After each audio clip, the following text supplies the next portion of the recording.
গোঘাটের কামারপুকুর বদনগঞ্জ রুটের ধরমপুরে ভয়াবহ বাস দুর্ঘটনা। যাত্রীবাহী বাসের সঙ্গে ট্রাক্টরের সংঘর্ষে আহত একাধিক। এই ঘটনায় এলাকায় তীব্র উত্তেজনা। আরামবাগ থেকে যাত্রী নিয়ে যাওয়ার পথে এই সংঘর্ষ ঘটে। এই ঘটনায় গুরুতর জখম বেশ কয়েকজন। তাদেরকে কামারপুকুর গ্রামীণ হাসপাতাল ও আরামবাগ মেডিকেল কলেজ হাসপাতালে পাঠানো হয়েছে। আহতদের উদ্ধার কার্যে হাত লাগিয়েছে স্থানীয় মানুষ ও গোঘাট থানার পুলিশ।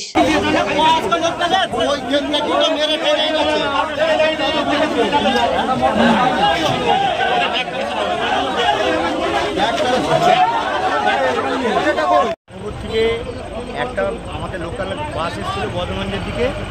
সেই বাসটা এসতে এসতে আমাদের এইখানে ধরমপুর বলে সাজানদার কাঠ বললাম, ওইখান থেকে এসতে ট্র্যাক্টরের সঙ্গে একটা অ্যাক্সিডেন্ট হয়। হয়ে সঙ্গে সঙ্গে একজন স্পটে, আবার মোটামুটি 10-15 জন মোটামুটি বিরাটই আহত। তাদের মধ্যে কজন কি যাবে সেটা বলে যাচ্ছে। এটা কোন জায়গা দাদা? এটা ধর্মপুর, শান্তিপুরের পাশে ধর্মপুর। আপনার নাম? আমার নাম হচ্ছে সুখদেব সাহা। এটা একটা ট্রাক্টর যাচ্ছিল আর বাসটা যাচ্ছিল, সামনাসামনি হয়ে গেছে, সাইড দিয়ে মেরে দিয়েছে। এটা কোন জায়গা? ধরমপুর পান্নুগ্রাম। বাসটা কোথা থেকে কোথা যাচ্ছিল দাদা? বাসটা আরামবাগ থেকে বদনগঞ্জ যাচ্ছিল। হতাহত কতজন? হতাহত বহু হয়েছে, ফিল্ডে মনে হচ্ছে 5 জন মারা গেছে এইখানেতেই? হ্যাঁ। এটা কোন জায়গা?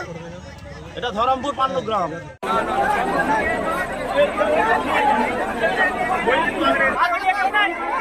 নাই তো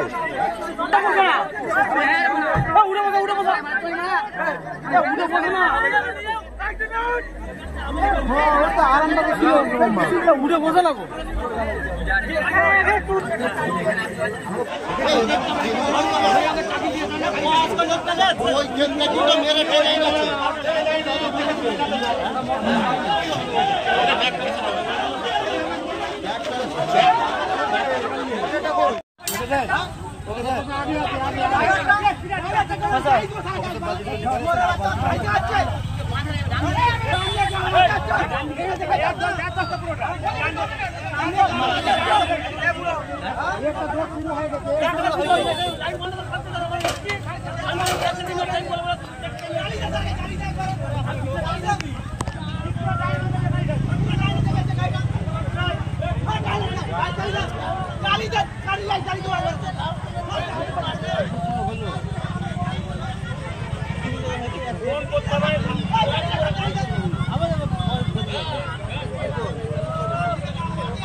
নিউনুর সোফা সেন্টার। এখানে সমস্ত রকম সোফা পাইকারি ও রিটেলে বিক্রয় করা হয়। সমস্ত সোফা নিজস্ব কারখানায় তৈরি করা হয়। প্রোপাইটার হানিফ হোসেন খাঁ ও রুহুল হোসেন খাঁ, বড়ডোঙ্গল হাটতলা সিনেমা হলের সন্নিকটে, হুগলি। যোগাযোগ 7797170093 এবং 9382003105।